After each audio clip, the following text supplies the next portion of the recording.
Pada kesempatan kali pada kesempatan kali ini, izinkan kami untuk mempresentasikan mengenai materi proses pemeliharaan aset atau barang milik daerah. Next.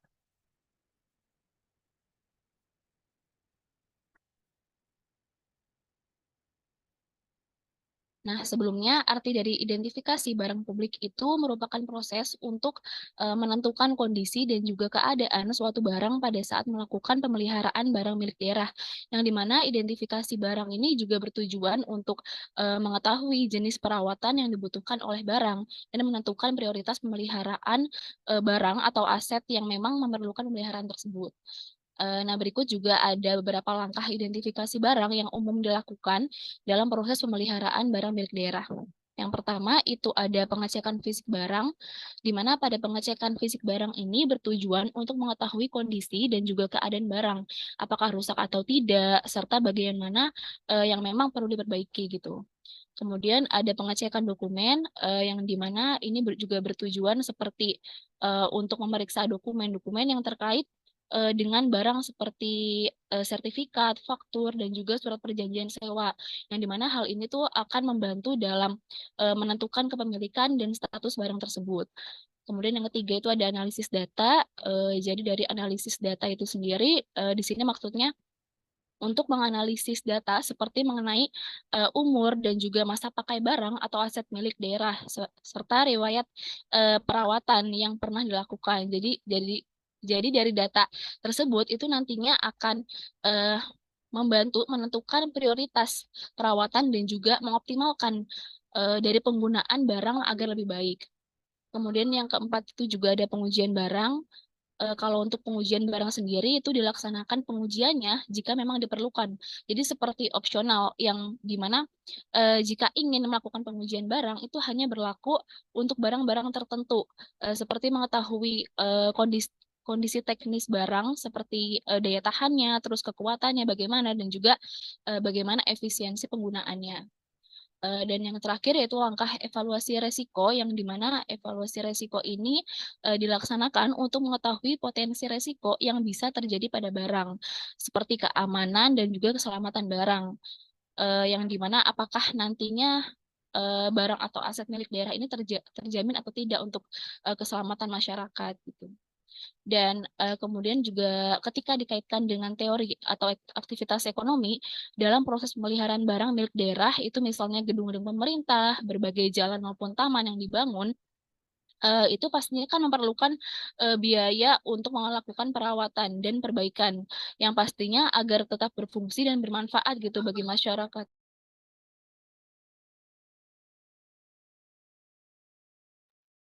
Nah, jadi ketika dikaitkan dengan teori ekonomi, pengeluaran publik, pengeluaran untuk pemeliharaan barang milik daerah itu dikatakan termasuk dalam kategori pengeluaran publik itu, yang dimana salah satu komponen pengeluaran dalam sistem ekonomi, dan pengeluaran publik sendiri itu memiliki peran penting yang dimana itu untuk menggerakkan aktivitas ekonomi di suatu wilayah atau daerah tersebut. Jadi dalam hal ini tuh proses pemeliharaan barang milik daerah ini dapat dianggap sebagai salah satu investasi publik yang dimana juga beriringan dengan meningkatkan efisiensi maupun efektivitas dan dari barang atau aset milik daerah tersebut. Dan dari kedua hal tersebut juga secara langsung itu berkaitan dengan salah satu hasil dari proses pemeliharaan barang milik daerah gitu, yaitu untuk meningkatkan kesejahteraan masyarakat secara keseluruhan di daerah tersebut. Kemudian untuk pembahasan selanjutnya akan dijelaskan oleh harapan saya. Selanjutnya yaitu perencanaan pemeliharaan barang milik daerah. Di sini perencanaan pemeliharaan barang yaitu proses merencanakan segala hal yang diperlukan untuk melakukan pemeliharaan barang milik daerah termasuk sumber daya manusia, anggaran, dan waktu. Di mana perencanaan pemeliharaan barang milik daerah ini melibatkan tugas-tugas yang terkait dengan pengelolaan aset daerah yang terdiri atas barang-barang bergerak seperti kendaraan, mesin, dan perlengkapan kantor, dan barang-barang yang tidak bergerak seperti bangunan, jalan, jembatan, dan taman. Di sini ada langkah-langkah dalam perencanaan pemeliharaan barang milik daerah. Langkah pertama yaitu identifikasi dan inventarisasi aset daerah. Langkah pertama dalam perencanaan pemeliharaan barang milik daerah ini merupakan mengidentifikasi dan menginventarisasi aset daerah. Hal ini dilakukan untuk mengetahui jenis, jumlah, dan kondisi dari aset daerah yang dimiliki oleh pemerintah daerah. Dan yang kedua yaitu penetapan prioritas pemeliharaan. Jadi setelah mengidentifikasi aset daerah, langkah selanjutnya adalah menentukan prioritas pemeliharaan. Hal ini dilakukan untuk mempertimbangkan faktor-faktor seperti umur, kondisi, dan tingkat penggunaan dari masing-masing aset daerah tersebut. Kemudian yang ketiga ini merupakan penentuan jenis pemeliharaan. Eee, Penentuan jenis pemeliharaan ini diperlukan untuk setiap aset daerah. Pemeliharaan ini dapat dibagi menjadi beberapa jenis seperti pemeliharaan preventif, korektif, atau pemeliharaan yang terjadwal. Kemudian yang empat itu penentuan anggaran. Setelah jenis pemeliharaan ditentukan, langkah selanjutnya adalah menentukan anggaran untuk pemeliharaan. Anggaran di sini harus mencakup biaya untuk peralatan, tenaga kerja, dan bahan-bahan yang diperlukan untuk melakukan pemeliharaan. Kemudian yang kelima, pelaksana pemeliharaan. Jadi setelah selesai dilakukan, langkah terakhir adalah melaksanakan pemeliharaan.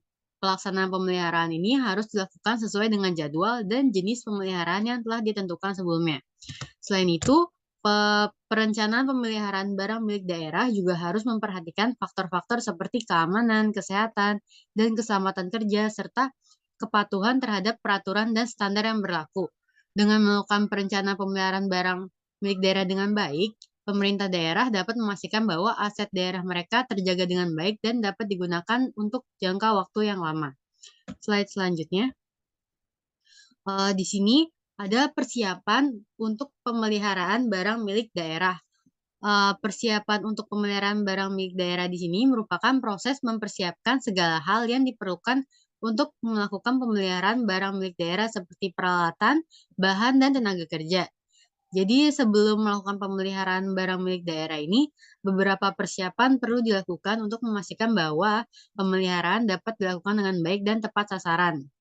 Berikut ini merupakan langkah-langkah beberapa persiapan yang dapat dilakukan sebelum melakukan pemeliharaan barang milik daerah. Yang pertama itu identifikasi barang atau aset. Eee, barang atau aset harus diprioritaskan berdasarkan tingkat urgensi dan pentingnya untuk memastikan pemeliharaan dilakukan dengan tepat sasaran. Yang kedua itu, menentukan jenis pemeliharaan yang dibutuhkan. Jadi setelah barang atau aset diidentifikasi, jenis pemeliharaan yang dibutuhkan harus ditentukan apakah itu perawatan rutin atau perbaikan atau penggantian barang atau aset yang rusak. Kemudian yang ketiga itu, menetapkan anggaran pemeliharaan.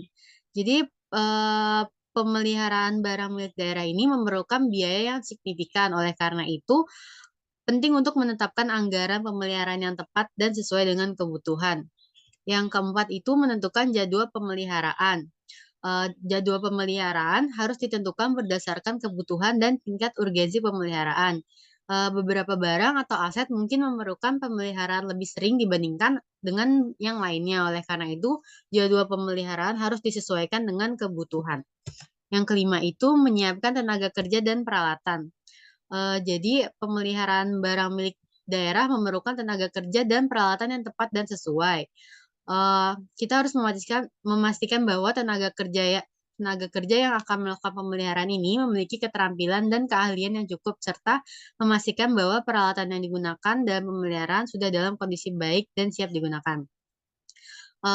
Dengan melakukan persiapan yang tepat sebelum melakukan pemeliharaan barang milik daerah, diharapkan pemeliharaan dapat dilakukan dengan baik dan tepat sasaran, serta meminimalkan gangguan yang mungkin terjadi pada masyarakat yang mengandalkan fasilitas umum tersebut.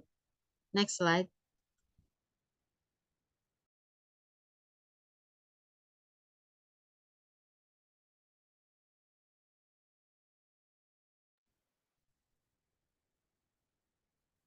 Selanjutnya adalah pelaksanaan. Nah, pelaksanaan pemeliharaan meliputi berbagai aktivitas seperti perbaikan, penggantian, pembersihan, dan pengecatan. Pelaksanaan ini dapat dilakukan oleh tenaga ahli yang dipekerjakan oleh pemerintah daerah atau melalui proses lelang kepada pihak ketiga yang memiliki kualifikasi dan pengalaman dalam melakukan pemeliharaan barang milik daerah. Nah, Hal yang perlu diperhatikan dalam pelaksanaan pemeliharaan barang milik daerah itu antara lain adalah anggaran dan sumber daya. Pastikan bahwa terdapat anggaran yang cukup dan sumber daya yang memadai untuk melaksanakan pemeliharaan barang milik daerah. Selanjutnya perencanaan dan jadwal. Lakukan perencanaan yang matang dan buat jadwal pelaksanaan pemeliharaan yang terperinci. Lalu kualifikasi dan pengalaman. Pastikan tenaga ahli yang ditunjuk memiliki kualifikasi dan pengalaman yang cukup dalam melakukan pemeliharaan barang milik daerah. Selanjutnya itu ada keselamatan kerja. Lalu memperhatikan keselamatan kerja dalam setiap tahapan pelaksanaan pemeliharaan termasuk dalam penggunaan alat. Yang terakhir pengawasan dan evaluasi. Lakukan pengawasan dan evaluasi secara berkala terhadap pelaksanaan pemeliharaan barang milik daerah untuk memastikan bahwa pekerjaan dilakukan dengan baik dan efektif. Next. Iya, selanjutnya ada pengawasan dan evaluasi. Nah, pengawasan sendiri adalah usaha atau kegiatan untuk mengetahui dan menilai kenyataan yang sebenarnya mengenai pelaksanaan tugas dan kegiatan. Nah, evaluasi pemeliharaan adalah proses mengevaluasi hasil dari pemeliharaan yang telah dilakukan dan membuat laporan hasil evaluasi yang diserahkan ke pihak yang berwenang. Pengawasan dan evaluasi proses pemeliharaan barang milik daerah ini sangat penting dilakukan untuk memastikan bahwa pemeliharaan dilakukan secara tepat waktu, efektif, dan efisien. Nah, berikut ada beberapa langkah dalam pengawasan dan evaluasi proses pemeliharaan barang milik daerah. Yang pertama ada menetapkan indikator evaluasi. Menetapkan indikator evaluasi yang jelas dan terukur untuk memudahkan dalam mengevaluasi hasil dari proses pemeliharaan. Yang kedua ada menetapkan standar kinerja. Menetapkan standar kinerja itu harus dicapai dengan proses pemeliharaan barang baik dalam hal waktu, biaya, maupun kualitas pekerjaan. Yang ketiga, melakukan pengawasan secara berkala. Melakukan pengawasan secara berkala itu untuk memantau pelaksanaan pemeliharaan barang sesuai dengan perencanaan yang telah dibuat. Yang keempat, membuat laporan pengawasan. Membuat laporan pengawasan yang berisi evaluasi terhadap hasil pemeliharaan barang termasuk pencapaian target dan kendala yang dihadapi. Yang kelima, membuat rekomendasi perbaikan. Berdasarkan laporan evaluasi yang dibuat, membuat rekomendasi perbaikan untuk memperbaiki proses pemeliharaan barang yang kurang optimal. Yang keenam, menindaklanjuti rekomendasi perbaikan. Menindaklanjuti rekomendasi perbaikan itu dengan melakukan perubahan pada proses pemeliharaan barang yang kurang optimal. Dan yang terakhir, melakukan evaluasi ulang. Setelah melakukan perbaikan, melakukan evaluasi ulang untuk mengevaluasi lagi apakah perbaikan yang dilakukan telah memberikan hasil yang diharapkan. Dalam melakukan pengawasan dan evaluasi, proses pemeliharaan barang milik daerah itu perlu dilakukan dengan teliti dan terus-menerus untuk memastikan bahwa pemeliharaan barang dapat dilakukan secara efektif dan efisien serta meningkatkan kinerja organisasi dan pelayanan publik. Next. Selanjutnya ada studi kasus. Pada suatu kota di Indonesia terdapat banyak barang milik yang perlu dipelihara, salah satunya adalah mobil dinas. Nah, mobil dinas tersebut digunakan oleh beberapa pejabat setiap harinya untuk melakukan kegiatan di dalam maupun di luar kota. Proses pemeliharaan mobil dinas ini dilakukan setiap 6 bulan sekali dengan cara membersihkan mobil, mengganti oli dan filter, dan juga mengecek kondisi kelistrikan, rem, kaki-kaki, serta sistem pendinginan mesin.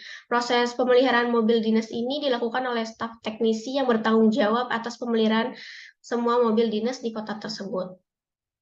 Nah, namun selama proses pemeliharaan terakhir terdapat kendala dalam penggantian suku cadangan mobil yang rusak. Staf teknisi kesulitan mencari suku cadangan yang sesuai dengan jenis mobil dinas yang dimiliki oleh kota tersebut. Hal ini yang menyebabkan proses pemeliharaan barang dinas ini terlambat dan mengganggu kegiatan pejabat yang membutuhkan mobil dinas tersebut. Nah, setelah proses pemeliharaan selesai dilakukan evaluasi hasil pemeliharaan oleh atasan staf teknisi. Evaluasi menunjukkan bahwa proses pemeliharaan sudah dilakukan dengan baik, namun terdapat kendala dalam penggantian suku cadang yang kurang optimal. Atas hasil evaluasi tersebut, atasan staf teknisi merekomendasikan untuk meningkatkan proses pengadaan suku cadang dengan cara melakukan pengadaan secara periodik untuk memastikan ketersediaan suku cadang saat diperlukan. Selain itu juga staf teknisi juga direkomendasikan untuk melakukan pemeliharaan preventif secara lebih rutin untuk mencegah kerusakan yang lebih parah. Dengan adanya evaluasi dan rekomendasi tersebut, proses pemeliharaan barang milik daerah, khususnya mobil dinas ini di kota tersebut dapat ditingkatkan agar dapat berjalan secara efektif dan efisien serta memastikan kelancaran kegiatan pejabat yang membutuhkan mobil dinas. Next. Nah, kesimpulannya, proses pemeliharaan barang atau barang milik daerah merupakan suatu kegiatan yang penting untuk menjaga keberlangsungan fungsionalitas dan efektivitas aset tersebut. Proses ini harus dilakukan secara teratur dan berkala dan menggunakan metode yang tepat dan tenaga ahli yang terampil. Dengan melakukan pemeliharaan yang baik dan teratur, diharapkan aset atau barang milik daerah dapat berfungsi dengan baik dan memberikan manfaat yang optimal bagi masyarakat secara berkelanjutan. Nah, saran yang dapat diberikan dalam proses pemeliharaan barang milik daerah ini, yang pertama melakukan perencanaan yang baik dan matang, yang kedua menerapkan sistem pengawasan yang ketat, yang ketiga menjaga kerjasama dan komunikasi yang baik, yang keempat menggunakan teknologi yang tepat, dan yang kelima meningkatkan kualitas sumber daya manusia.